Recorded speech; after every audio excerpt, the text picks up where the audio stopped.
Whoo boy, this is getting good. Florida State has officially sued the ACC. The ACC officially suing Florida State. Buckle up. Welcome into the channel. I am John Kurtz. Here on this channel, we talk college football, college basketball, and conference realignment, all from a Big 12 slant. Please consider subscribing if you have not. Live shows on Wednesdays and Sundays. They are a blast and very lively. You will definitely want to be a part of that. John-Kurtz-4 on Venmo if you'd like to support the channel that way. And if you'd like the video and leave a comment, agree, disagree, love me, hate me, any of that stuff really helps. I would much appreciate it. All right.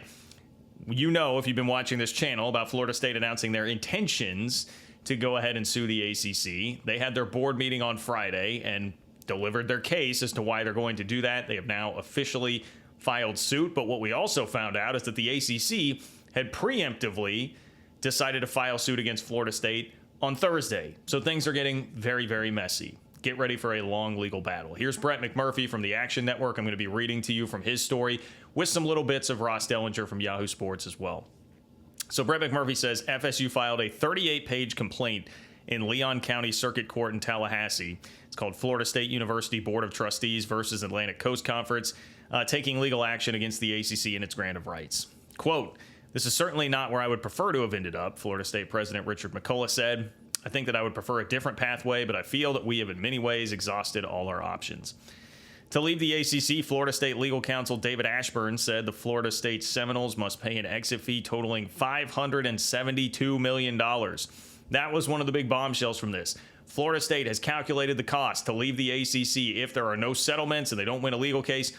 $572 million is what it would cost the Seminoles to leave, which is a staggering cost. In 2012, the ACC did not have an exit fee. That was one thing that was outlined in this presentation by Florida State's outside counsel, is how much that cost has grown over the years. Here's a quote. "Today we've reached a crossroad in our relationship with the ACC," Florida State Trustees Chair Peter Collins said. Quote, "I believe this board has been left no choice but to challenge the legitimacy of the ACC Grant of Rights and its severe withdrawal penalties." They would also go on to call those withdrawal penalties draconian, which it's really not. I mean, we talked a lot about how much it was going to cost Texas and Oklahoma to leave, and they were only leaving a year or two early, depending on at what point in the negotiation you were discussing there. And also Florida State signed on to this. I mean, it's hard not to take a lot of this in as like Florida State being kind of a petulant child in the checkout line that's being told that they can't have the candy bar that they want. But hey, it may wind up working, and we'll outline some of what their case is as we go along here in this video. So this is what McMurphy says. Florida State's suit is in response to years of mismanagement that has left its member schools trapped in a deteriorating multimedia rights agreement while preventing them from joining other conferences because of draconian withdrawal penalties. Okay, once again, Florida State says their suit is, quote, "in response to years of mismanagement that has left its member schools trapped in a deteriorating multimedia rights agreement while preventing them from joining other conferences because of draconian withdrawal penalties." Florida State, once again, signed this deal 8 years ago. That is the part of this that I just can't get over. They are saying all of this, and that may not necessarily be wrong, but Florida State agreed to all of this at one point in time and signed on the dotted line. So Florida State claims that the ACC has failed to fulfill its stated obligations to, quote, "generate substantial revenues and maximize athletic opportunities for its members." It details how the ACC's mishandling of negotiations with ESPN has deprived members of tens of millions of dollars in annual revenues and put them behind other Power 4 schools in the competition for educational advancement and to appear in elite athletic championships.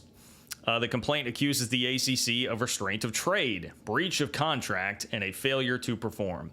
It also challenges the legality of its withdrawal penalties. So if you're sitting here wondering, what is their actual case here? This is what it boils down to. This is what they are accusing the ACC of and why they think they should be able to get out of this. They're accusing the ACC of restraint of trade, breach of contract, and a failure to perform. And they are also challenging the legality of what they feel are draconian withdrawal penalties. One of the biggest unknowns is how Florida State can get out of the ACC's supposedly ironclad grant of rights. Ashburn, once again, the outside counsel at Florida State, their lawyer, Ashburn hinted that Florida State might have a path to nullifying the grant of rights. For the past year, Florida State officials have told the Action Network that they believe there's a way to get out of the ACC's grant of rights before they expire in 2036. The ACC disputes Florida State's assessment and filed suit against Florida State's Board of Trustees on Thursday in Mecklenburg County, North Carolina. So there you go. On Thursday, remember this is on Thursday when the news was really breaking from everybody that this was coming from Florida State, the ACC went ahead and said, all right, none of this. We're going to go ahead and take a preemptive strike here and go ahead and file suit in North Carolina. So the ACC accuses Florida State of breaching its contractual obligations and asked the court to declare the grant of rights valid and enforceable. Oh, man, this is going to be a long, arduous battle between the two, I would have to imagine. And again, of course, billable hours will win above all else because you've got lawyers working overtime on both sides right around Christmas, by the way. A hilarious piece of all of this that Florida State drops it all the Friday before the Christmas 3-day weekend. That's how you know how serious they are. That's how you know how much they really don't care. They don't give a you-know-what about the ACC at this point. In a statement, the ACC said, quote, "It's especially disappointing that Florida State would choose to pursue this unprecedented and overreaching approach." And they also said, "We are confident that the grant of rights, which has been honored by all other universities who signed similar agreements, will be affirmed by the courts, and the conference's legal counsel will vigorously enforce the agreement in the best interest of the ACC's current and incoming members." Another interesting part from Florida State's Board of Regents call Friday came from FSU outside counsel David Ashburn. So again, the lawyer, FSU's legal counsel said the ACC notified its league members in 2016 that ESPN had issued an ultimatum. The network would not enter any future media rights deals with the ACC, forcing the schools to extend the grant of rights through 2036, and ESPN created the ACC network. So this is at a time in the aftermath of the SEC network, the Big Ten network. Everybody felt like having a conference network was something that you really needed. And what Florida State is saying here is that ESPN basically held them at gunpoint and said, look, we're not going to do any more deals with you. So you either sign this thing really long term through 2036 to give us favorable terms here, and we'll create you a conference network, or risk never getting any of this again with us.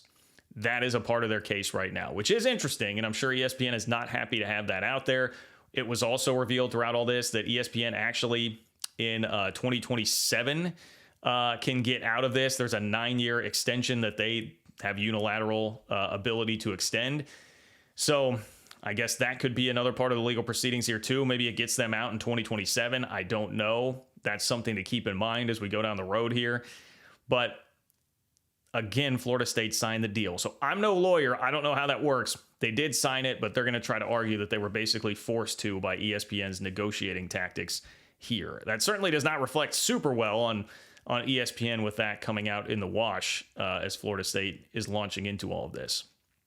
Ashburn, again, Florida State's legal counsel, also confirmed on a call that a September 1st Action Network report stating that if the ACC dropped below 15 members, including Notre Dame, ESPN could renegotiate its media rights deal. That's another, we'll have more on this coming up later on in the channel. The lawyers here for Florida State absolutely napalmed Cal, SMU, and Stanford. They really did not like the fact that the ACC went ahead and did that. That is a piece of their grievances here. But continuing on here in the article from Brett McMurphy says, the potential future departures of Florida State and other ACC schools were one of the main reasons the ACC added Stanford, Cal, and SMU. Florida State, Clemson, and North Carolina each voted against expansion. Okay. Here's this one last thing I want to add, because there were so many really funny things that came out in this Board of Trustees meeting that Florida State live streamed. 4,000 people were watching as it went on. Lots of very funny quotes, lots of very funny things to come out. And this might be the most college athletics of any of them. And it is actually something that does not reflect well on the ACC. It says, league administrators do not permit schools from holding electronic or physical copies of the grant of rights. And school attorneys who make the trip to North Carolina to review the document are, quote, heavily monitored by conference personnel. Attorneys are not permitted to take photographs or copy the grant of rights verbatim. That's according to FSU's counsel.